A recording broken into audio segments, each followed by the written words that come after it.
Bon, aujourd'hui on teste des filtres ND pour le Neo 2 et on va voir comment les choisir, dans quelles conditions les utiliser et surtout si c'est vraiment indispensable pour faire de belles images.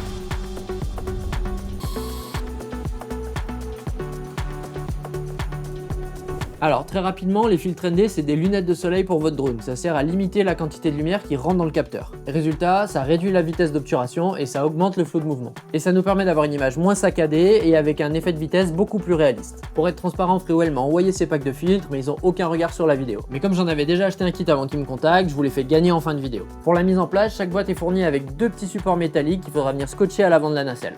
Ensuite, les filtres sont magnétiques donc on a juste à venir les poser sur le support. Alors, ça tient bien, mais comme il n'y a pas de fixation mécanique, j'ai quand même un peu peur de les perdre en cas de crash. Donc faites attention et prévoyez peut-être une boîte de rechange au cas où. Surtout si vous faites du FPV ou du suivi en forêt. Point important, installez-les après le démarrage du drone. Ça m'est déjà arrivé d'avoir des erreurs au démarrage en laissant le filtre sur la nacelle. Du coup, démarrez le drone, attendez la fin de la calibration de la nacelle et ensuite posez le filtre. Mais du coup, lequel choisir? Alors, pour les filtres ND, la règle veut qu'on fixe le shutter au double d'images par seconde. Du coup, sur la radio, passez en mode pro et testez les filtres ND jusqu'à s'approcher de la valeur voulue. Et sur cet exemple, on voit clairement l'impact du filtre sur le mouvement de l'eau. Sauf que le principal avantage du Neo 2, c'est de pouvoir faire des vols en mode autonome. Et là, malheureusement, on n'a aucune info sur la valeur du shutter.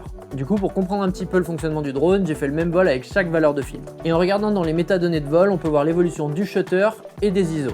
Au final, on peut voir qu'en mode automatique, le shutter descend jamais au-dessous d'un centième. Et que par contre, les ISO ont très vite tendance à monter. Et du coup, sur cet exemple, passer d'un ND16 à un ND32, ça a plutôt tendance à détériorer l'image. Avec des ISO plus hauts, le capteur a tendance à bruiter un peu plus. Par contre, entre le plan sans filtre et celui avec un ND16, on voit clairement le bénéfice avec un flou de mouvement bien plus naturel.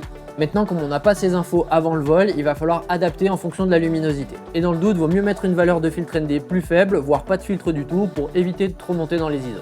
Perso, en mode autonome, j'utilise principalement le ND8, voire le 16, mais vraiment dans des conditions très ensoleillées, surtout quand le soleil tape sur la neige. Un autre point à noter, c'est que quand vous volez loin des objets, l'effet est beaucoup moins prononcé. Donc gardez bien en tête que ce type de filtre a de l'intérêt, surtout s'il y a du mouvement dans le cadre. Et du coup, c'est particulièrement adapté pour les vols en FPV.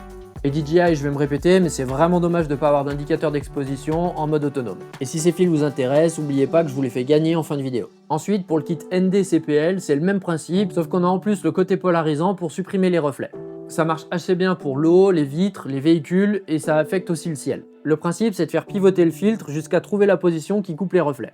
Par contre, il faut faire attention si on le met de travers. Ça peut donner des effets indésirables, avec des fois seulement une partie du ciel qui est plus sombre. Un autre point que j'ai remarqué, c'est que les filtres ont tendance à modifier un petit peu les couleurs. En mode auto, ça compense à peu près, mais en manuel, on a vraiment une différence, surtout avec le ND16 qui prend une teinte magenta. Maintenant, dans le kit essentiel, on a un filtre polarisant simple avec le même effet de réduction des reflets, mais sans modification de luminosité, contrairement au pack Bright. Et j'ai remarqué qu'en mettant le logo Freewell soit vers le haut, soit vers le bas, c'est là où on avait le moins d'erreurs. On a aussi un filtre mist que j'ai testé en pleine journée et ça donne ce look un peu dreamy à l'image. Mais là où l'effet est le plus prononcé, c'est de nuit où on voit ce halo autour des sources de lumière. Alors, ça pourrait être intéressant, mais dans ces conditions, on pousse beaucoup trop les capacités du capteur. Et au final, on a une image qui est quand même assez bruitée. Du coup, même s'il y a quelques plans où ça marche bien, je suis quand même pas convaincu par le résultat. Et ensuite, dernier filtre, on a un filtre UV, et on l'utilise généralement pour couper l'effet de voile quand on a des paysages assez loin. Bon, là franchement, c'est assez compliqué de voir une réelle différence. L'effet est très léger, mais du coup ça peut toujours servir à protéger la lentille en cas de crash.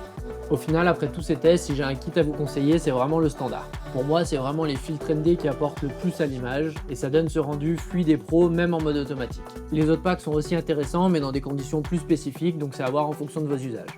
Après, en toute honnêteté, j'irai pas jusqu'à dire que c'est indispensable. Toutes les images que vous voyez dans cette séquence ont été faites sans filtre, mais avec une bonne connaissance des réglages et en adaptant les prises de vue en fonction de la luminosité, on obtient déjà de bons résultats. Donc même sans filtre, ça doit pas vous empêcher de sortir et d'aller faire des belles images. Et du coup, pour ceux qui sont restés jusque là, je fais un tirage au sort dans les commentaires pour faire gagner un pack standard et un pack essentiel. Et je fais aussi gagner le pack Bright sur Instagram, donc n'hésitez pas à me suivre là-bas.